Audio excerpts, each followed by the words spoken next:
So this morning we are looking at achieving together, and we're delighted to have Kirsty Sadler with us this morning. She is the Director of Sustainability from Leon, and she will be speaking to us about this topic. So Kirsty, it's great to have you with us. Thank you so much for joining. Hi. So just to kick us off, could you introduce yourself and just tell us a bit about what you do at the moment and what you've done in the past as well? Sure. So my background is actually predominantly creative agencies, so ad agencies, brand comms agencies, and as a strategy director. But in 2015, I had this unforeseen meeting with a man called John Vincent, who is the CEO and co-founder of Leon. I was actually trying to pitch him on a project. He's like, yes, you know, that's all very interesting. And obviously, while we were having this conversation, he was in a chef's uniform and a hairnet, because I had caught him on the day that he used to do once a week. He used to work in the kitchens in one of the Leon restaurants. So like, yes, that's sort of interesting. He's like, but really we're looking for a person to work on our brand and marketing. Why don't you do it? So that seemed a really good opportunity and good timing for me, as I was at an agency, but I'd had a very long running interest in sustainability. And I think even then, for me, I knew Leon Restaurants as a mission-driven business and one that put importance on sustainability. So that was my first era with Leon. I joined there for 3 years as brand and marketing director. I actually left and had a hiatus to do some other things, but then I rejoined in February this year as director of sustainability and values. So that's the role I've had, which of course was timed just before the pandemic really came into full effect and had an impact on us all. But yeah, that's the role that I currently do in the business. Cool. So what does Director of Sustainability and Values actually mean at Leon? Yeah, well, so I guess a bit similar to my past, because when I joined as brand and marketing director, that wasn't a role that had existed before. So sustainability and values director is similarly not a role that had existed before. And I think we could probably come into that, because some of that is typical of the Leon culture as well. But it is the role that I took on, and I suppose that I've designed, is about the fact that there is a lot of good intent and a lot of brilliant ways of working within Leon. They're just maybe not as systematized as much as they could be. And this is, I think, a common challenge really within businesses. Because, you know, one of the main ways to move forward is just to have a more consistent way of looking at judging things, making decisions, and of course, crucially measuring things. So that's sort of probably a bit more on the sustainability side. And then of the value side, which is very related, a lot of it is actually just because the Leon as a business has grown explosively. When I joined in 2015, about 24 restaurants, there's now 77, multiple territories, but a lot of different revenue streams as well. And what happens in that instance is you can no longer rely on necessarily the same shared sense, shared set of beliefs, shared sense of culture. So quite a lot of it around the values piece is not really creating anything that isn't there, but it is sort of taking more of an active guardianship of it and encouraging everybody that works in the business to be aware of what the values of Leon are and how to look to uphold them, and not just in certain situations, but as much as possible across the whole business. So we'll come on to the values again a bit later, but first let's have a think about the sustainability. Can you tell us a bit about the different sustainability projects that are running at Leon at the moment as well? Yes, so from a point of view of being, you know, really consistent, the main thing about Leon with the mission to make it easier for everyone to eat well and live well and be kind to the planet, the main food is everything. I mean, that's the passion based on which the business was set up. And that's what matters most to us on a daily basis, because we all love food. We're serving it in the restaurants, we're serving it from grocery shelves with a partnership with Sainsbury's, we're delivering it to people's homes with Uber and Deliveroo. And there's also things that we did in COVID that I know we're going to come on to.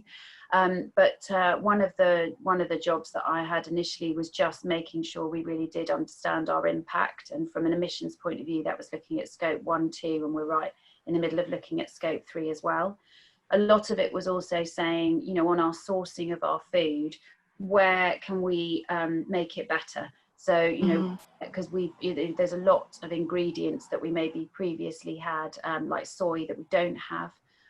So it was looking at how do we just raise the standard across all of our sourcing? How do we make it increasingly British? And out of all of our suppliers, 78% of our suppliers supply British produce to us. And that is across some of our highest volume lines as well. So it's how do we uphold that and keep that going? And also and then sort of from food, it's moving over into thinking about some of the waste issues. So just making sure that we are continuing to try and improve our packaging, as we only have about 3 items of packaging at the moment that are tricky to recycle, that need to be recycled in specialist streams. But otherwise, all of our packaging is fully recyclable. And we are zero waste to landfill. But obviously, we've still got to think about the value chain and the waste that's created on the to be prepared and served in our restaurants. So that's a really big thing. Energy for us is also important. Back in 2016, we moved, or 2015, 16, we moved to UK renewable energy. And we've just re-signed with another business that can't announce yet, but feel really, really good about, because they're not just a business that claim to be renewable on buying REGO certificates. They actually are 100% fully renewable power, mostly generated in the UK as well. So that's a big difference for us. But of course, within energy, a lot of it is actually then looking at how we're reducing our energy use. And that's what we have to dig into the detail. A lot of it is not foreseen. So you know, just as much as people really challenge us on the use of straws, that really is probably, you know, sort of a smaller side of the problem. For us, the bigger side is the use of hardware in our kitchens. So we're looking at, you know, how do we reduce the energy required for fridges and for some of the things that we use, like rice cookers. We don't use any gas, which is brilliant, actually, because I think that's one of the biggest challenges in the UK, is how to move to greener gas, or indeed move away from gas entirely. Which is pretty tricky, but none of our kitchens use that, which is helpful. And then just on the people side, just more management of our teams to support communities. And also we have team members of over 1,000.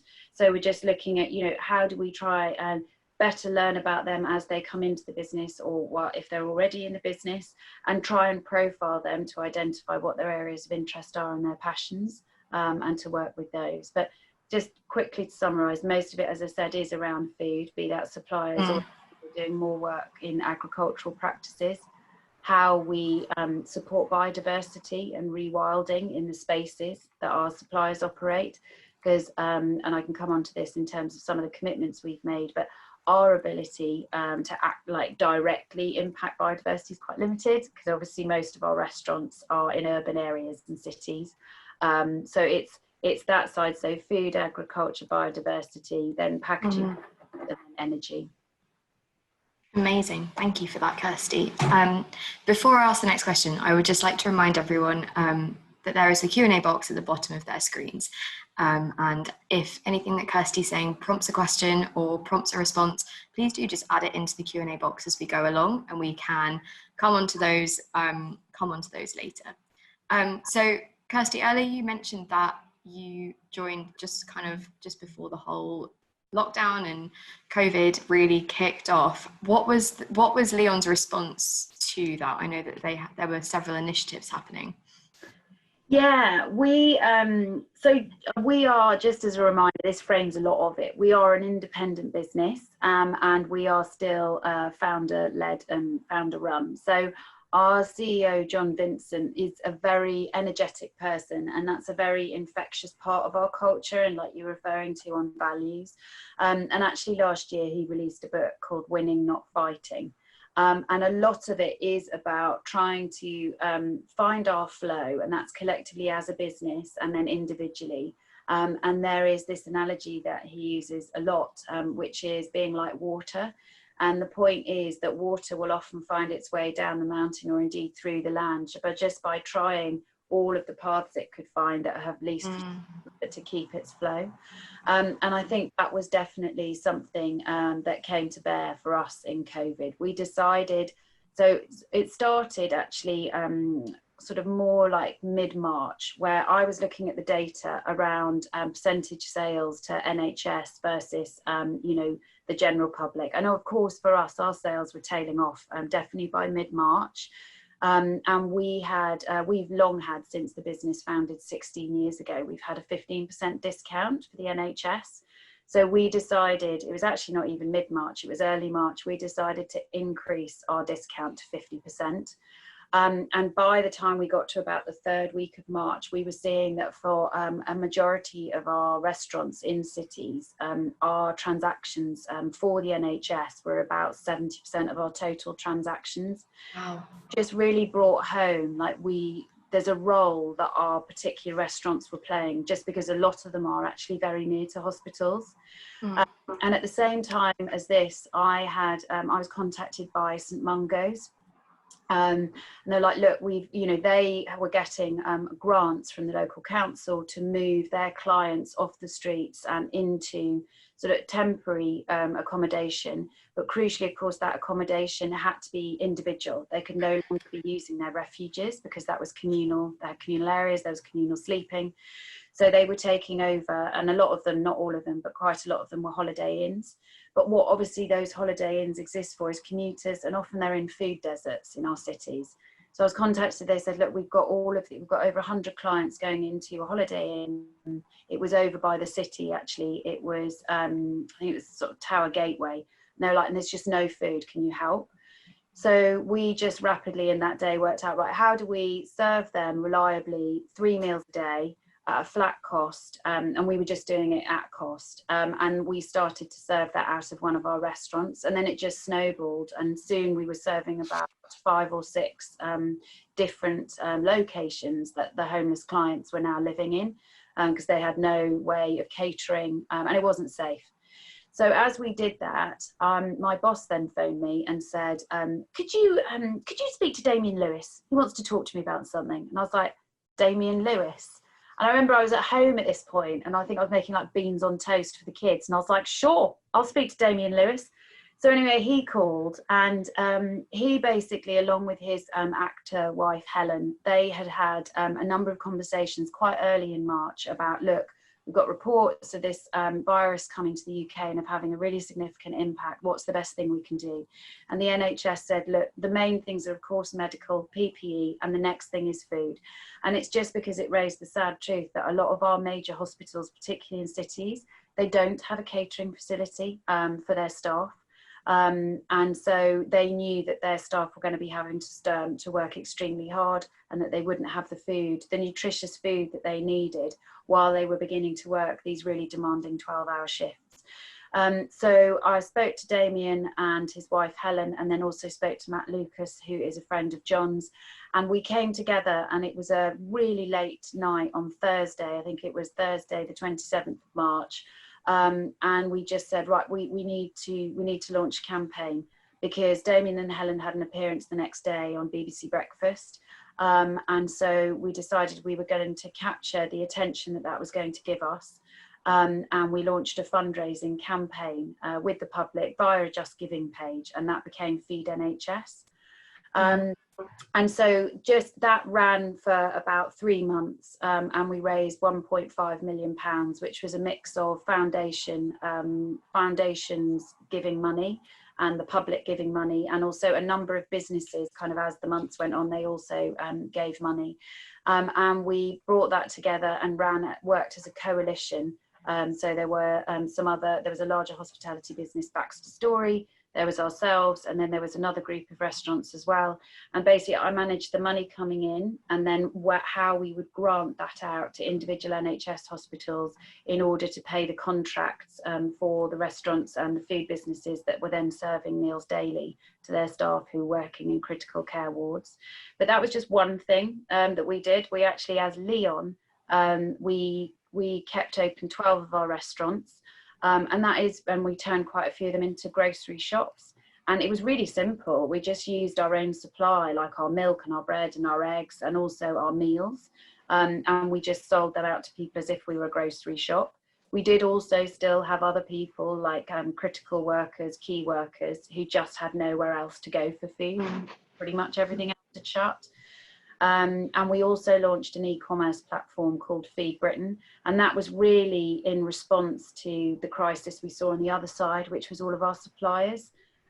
Because, you know, a lot of food suppliers are, you know, very wildly in size, but a lot of them, their core client base was restaurants. And as soon as restaurants shut, they cancelled their orders. The suppliers had nowhere for their produce to go. But that produce system, from an agricultural perspective or an import perspective, was still happening. So you had suppliers whose depots and whose transport system was just filling up with nowhere for the food to go. So we launched Feed Britain, and that operated as an e-commerce business delivering grocery boxes to people's homes. So we did a number of things there. So Feed NHS as a campaign, the restaurants, and then an e-commerce business. Those were the things that we focused on. And I think we a lot of hard work, because we did furlough some of our teams. So as a sort of core team that was running this, there really weren't that many of us. But I think it all gave us purposeful work. And I think we feel quite proud of what we achieved, because all of those initiatives really we launched within a matter of weeks, I think, each of them. That's amazing. I mean, just hearing the story and the impact that you had is amazing to hear that. So thank you for sharing that. I guess the follow-up is kind of what are you doing now that the situation is changing, we're emerging from lockdown? What is the situation that you're dealing with now, and what's your response?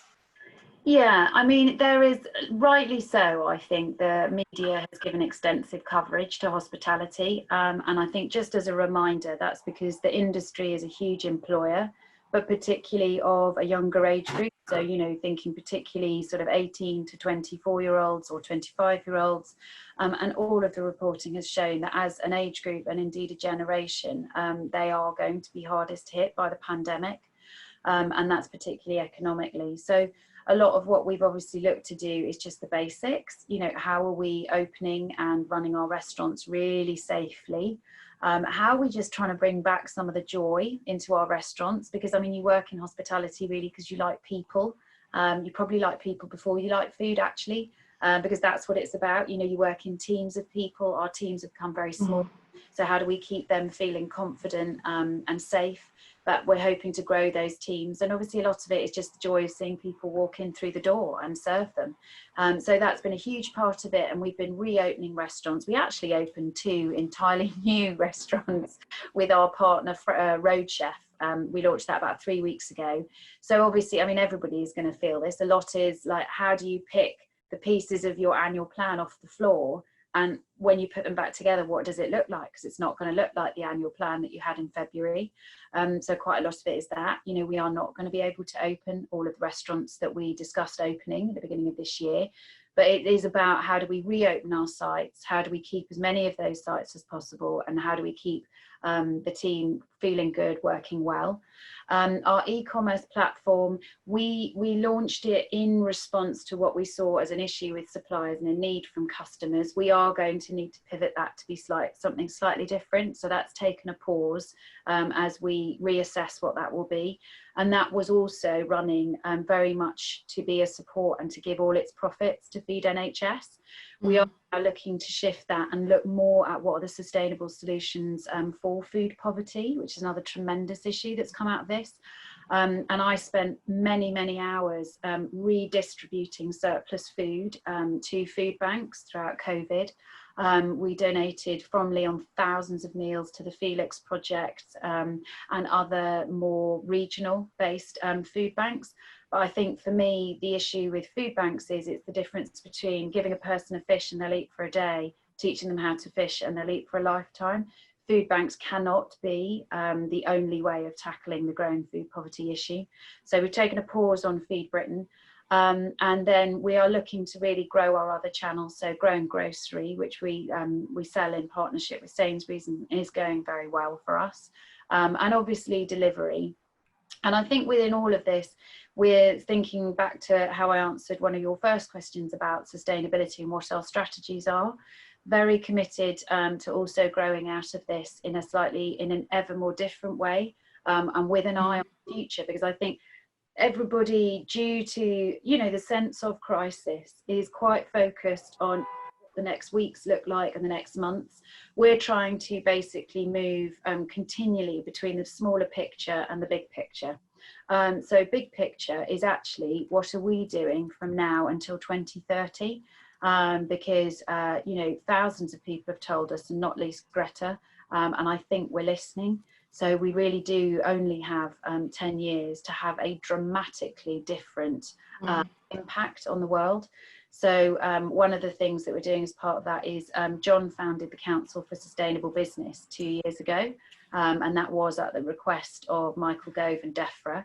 And that is an entity of quite different varying businesses, but to just have some more disruptive conversations around what is business's contribution going to be to the next 10 years in the UK, the way business operates, and the realisation of the government's 25-year environment plan, which was released last year. So yeah, we very much got that kind of view. And I think in the mind of how do we grow out and kind of grow out better, a lot of that is kind of literally important for our food system and for our suppliers. And, you know, we've stayed very close to our other co-founder, Henry Dimbleby, to his work on the National Food Review. So he launched the first part of that 2 weeks ago. We listen very closely. We're taking that work very seriously. It's the first National Food Review in 75 years. And we really do hope that the conversations that he's been having and the work that he's been doing is also going to start shifting things and have a positive impact on the first issue I mentioned, food poverty, on healthy national food habits, but also on our food system and how it works and what that looks like. And, you know, as a business with 64 restaurants in the UK, we're definitely not the biggest, but we have a big part to play. So we're interested in that. And the CSB, as I mentioned, they've launched 14 commitments, and they're all framed in what is everybody doing in the next 10 years. And it's a split between half of the commitments are about greenhouse gas emissions and half of them are about biodiversity. And so again, back to your some of your earlier questioning, very much looking at how we're reducing our emissions, not relying on offsets, which I think has been a very resurgent trend and is just not enough. And also how are we supporting the biodiversity as we can through our suppliers, because they are the people that are more in contact with the land. And actually it's been well proven farmers have the greatest opportunity to support biodiversity in the UK, which I think is crucial given we've lost 50% of our bird population since 1940. I think that is astonishing, isn't it? One thing that I think is not really talked about in the wider sustainability conversation is actually the impact that agriculture could have and that whole industry. And I would love to hear your thoughts about what can farmers be doing to change? What are the challenges they're facing at the moment? Yeah, so I mean, I care a lot about this. There's a lot now that's been written over the last few years about the value of soil and sequestration, and it is astonishing what the soil can do for us if we look after it. But I mean, I think it's about 80% of the world's topsoil has been lost in 80 years, and that is largely through farming, which I think, if you think about it, really what farming on an industrial scale does now is it extracts consistently the value from the soil, but is not really working it back. It is actually a kind of more modern day version of mining. It's an extractive industry. And I think probably the point I would make is some of it is about farmers and the people that actually work the land and actually, you know, cultivate and grow and harvest the produce or the livestock. But a lot of it is obviously this point around supply and demand. A lot of it is around businesses like ours and trying to positively put in place the incentives that encourage change. And obviously, you do have to look at some of those biggest customers like supermarkets, and you do have to look at bigger food businesses as well, so thinking on the processed food side. But what questions do they ask of their suppliers? And I think crucially as well, what incentives do they put in place for those farmers to operate in a slightly different way? And I think that personally, I think that we have to look at organic farming and question, is it the big answer? And I'm not sure that it is. I think we need to be looking at what are the methods and the practices at scale that maybe do not overlook the fact that with the billions of people that we have on the planet, industrial farming is actually at the moment perhaps a necessary evil. But on an industrial scale, how can we be farming differently? How can the practices be differently? Different? And I think also we have to acknowledge that we have to eat less meat. This is something that we've been doing at Leon for years. Is we released a vegetarian cookbook about 7 years ago. We've been fairly consistently reducing the number of meat-based items on the menu, and really exploring how do you make plant-based meals look more appetizing, more interesting, more flavorful, and also more filling, actually, because one of the really barriers to people eating more plant-based meals is thinking, might be a bit hungry at the end. And I think there's been so much innovation in that space that's no longer true. We advocate for an omnivorous diet. We really are about, eat food, mostly plants, as Michael Pollan says. We do believe in that. But I think overall, as a society in the UK and internationally, we do have to eat less meat, make it a smaller section of your plate, and ideally have a number of meals where you don't have it at all. But I think that is all going to come back to improved farming practices, and ideally less land being so destroyed, which it is. I mean, deforestation now is very linked to livestock. But try and just shift the balance in the amount of land we use, what we use it for, and how we look after it, so that we bring in more regenerative practices, which then actually means, amazingly, not only can the soil grow food to feed us, it can also capture carbon out of our atmosphere, which is one of our biggest issues. And we have some questions coming in now, actually. And I think what you're saying is sparking a response, which is really great. So thank you to everyone who's sent in questions so far. Please do keep sending them in. We'll come on to those in a little bit. Just before we move on to questions, it would be great to think about the value piece, what you said earlier about bringing the team with you, and making sure that across the business you have those shared values. Can you just tell us a bit about how you build those values and what that means? Yeah, I mean, I think a lot of it is, you can write it on a page and you can tell people when they join. I mean, that's not really what matters. I mean, a lot of what we look to do is create a culture that feels like family. And so we do actually, all of our restaurant managers are called mums and dads. And we do, and we have brothers and sisters, and that's referred to the assistants and the support managers in the restaurants. And we talk a lot about the importance of eating together. All of our team eat for free from Leon while they're on shift, and at a significant discount while when they are not on shift. And so looking to bring kindness into ways of working and looking after people, as well as also just trying to instill a sense of leadership. So we work quite hard to try and make sure that if any team member has an idea for the business, or like that they feel that they have some autonomy, that idea can be shared and will be listened to, or that they can make decisions on their shift, particularly when it comes to how they deal with customers, for example, giving them a free coffee or a treat, or doing what they think is necessary to be able to look after that customer well, that plays a big part in it. And I think that we do demand quite a lot of our team members, just because the way that our menus are designed and the way actually each of our menu items often are prepped or built in, it's not easy. We have a tremendous number of ingredients that go into our kitchen as compared to any other fast food business. And that's because, our meals are created in such a bespoke way and often from chef created recipes. But I think also that idea of the love of food, we do try quite hard to have that as a value that runs through all of the sort of atmospheres, shall we say, of the business. There's a lot of talk about food, a lot of calls for recipes, and people to be able to really understand what it is that we're serving and why it is the way it is.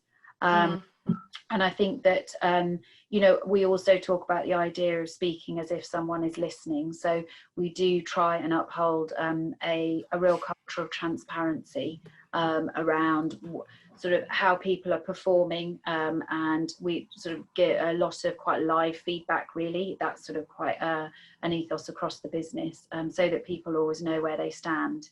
And we're trying to get the best of people.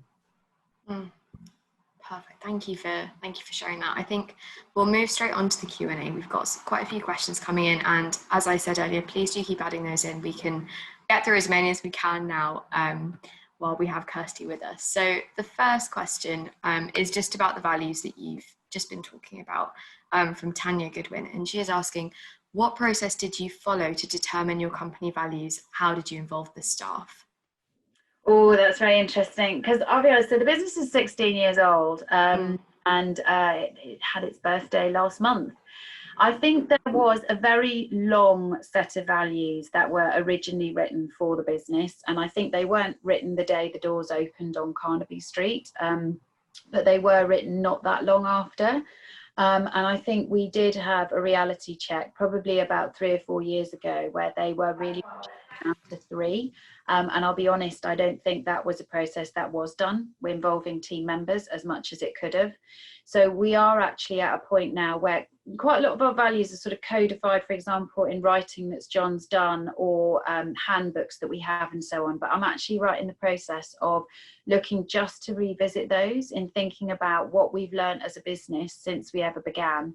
And the kind of business that we are now, as well as some of what we may have lost over the last few years that was important at the beginning, and we would like to get back. So we are actually going to run a process where next month, a workshop with our management, and we'll be discussing kind of historically what they've been more recently, and how we bring those together to a sort of a newer formed set of values that obviously should be very familiar. It's more just about a decision of exactly what it includes. And then we would take that to a forum, which is probably a number of representative team members, to have a discussion with them and to get their input, just because there's no point in writing values if they're not reflective of the majority of your business, and the majority of our business and its activity is still in our kitchens and our restaurants, of course. So yes, I think that's often something that you can't run a process that talks about values and codifies them if it's not particularly close to the reality of the business and the people that really represent it day to day. And very quickly, that was my brief when I started as brand and marketing director. It wasn't actually to better market the business or advertise it, it was to actually make the reality of the business better. And we put most of our investment into the reality of the business, what the restaurant looks like, what the food tastes like, how the team feel, how they treat you. We don't do any paid for advertising. It's just pointless, because if your reality isn't great, then the advertising is obviously a false promise. That's a really interesting way of thinking about it. I think that's quite disruptive in itself. So we've got more questions here around the farming piece that we were talking about earlier. So this is from Sean Taylor. He says, the farming piece is very complicated. The consumer and supermarkets have driven behaviours. The consumer demand has a lot to answer for. Right now, it makes more sense for dairy farmers to sometimes pour milk down the drain, as it costs more to extract than what they get paid by purchasers. Yeah. And his question is, are they getting ready for Brexit? When you say they, what does it mean, farmers? I think he means the farmers, yeah. Oh, yeah, this is tough. I mean, we feel we have quite a role just to lobby on the protection of quality controls and so on in trading, because I think, yeah, there is a very high risk in us coming out of Brexit of not upholding some of the standards, albeit you can criticise what they have been. But yes, I find it interesting, actually, because I think on the launch of the National Food Review, there was a question around whose responsibility is it around healthy eating and the food that you buy, and the majority of the audience said it's the individual. And I don't really agree. I think that probably fails to understand what the challenges of food poverty really look like. So I don't think it is just customer demand. I think customer demand becomes addicted to what is supplied. So I don't think it is one side or the other. I really think it is about very uncomfortably how the two come together and facilitate one another. Completely agree on like some of our basics like milk. And also, I mean, it's generally about the sense of waste and the mindset of waste, I think, in our society, because we don't put enough value on any material, really, be it food that we actually put in our mouths or the byproduct of that. like, it's a very small example, but I was reading about sheep's wool, and about how that is now just consistently going to landfill or is being incinerated. Yeah, that is a really quality product that could be a massive solution to housing insulation in the UK. But currently, sheep farmers are paying £1 to shear a sheep and then getting 28p for what is sheared off that sheep. It's madness, because one of the biggest issues and why our world is on fire is because I think it's about 20% of what we extract from the planet that gets reused. 80% of it is just wasted. So I'm not disagreeing with Sean's point around, sorry if it was Sean, but Sean's point around the problems with supply demand, but I think it's both sides. Are farmers getting ready for it? I think as best they can. I think one of the biggest challenges though is that farms are not really as profitable as standalone businesses, perhaps as they used to be, or certainly as they need to be, because they have been relying, I think, on a lot of subsidies. I don't think that's their fault. I think what's happened is with the subsidies, that's the only way they've been able to survive with us having valued produce and food as much as we have in the UK. But that balance definitely needs to change. And I think that's one of the biggest challenges in coming out of Brexit. Great, thank you. I've actually just had another little message pop up from Sean saying, no, I actually meant Leon. So sorry, I think that's another question we can answer as well. Are we? So briefly, I mean, as much as any business can. I mean, I think it's a bit like I mentioned earlier about being like water. You can't really plan for what you don't know how to plan for. We are in close discussion with suppliers, but as I said, actually, I think we have moved to ever more British supply, and we have really thought about British supply as informs our menu development then, as informs what we ultimately serve. So I think that is important, is just thinking about, how sustainable and resilient is your supply chain. That's really important. And I think COVID has only exacerbated that challenge as well. I think, we, some of our critical products, so, things like fries and eggs and milk and all of that is British. Our chicken is British, so we feel in a reasonable position. I think we're probably more interested in and we do see ourselves or having a ability to be disruptive. We do see the need to be much louder and more vocal about how we protect our quality standards for the sake of healthy food across British tables. So that's probably one of the main things we'll be doing. But it's hard to know how best to prepare, I think is the honest answer. And I think that's, for all businesses, isn't it? It's not easy to forecast what's going to happen. So especially not it's a huge challenge. Survive, yeah. Yeah, definitely. Well, sadly, that's all we have time for. Thank you so much, Kirsty, for joining us. It's been really interesting. I've learned a lot, especially about the farming industry and all of that. So thank you so much for joining and for sharing that with us.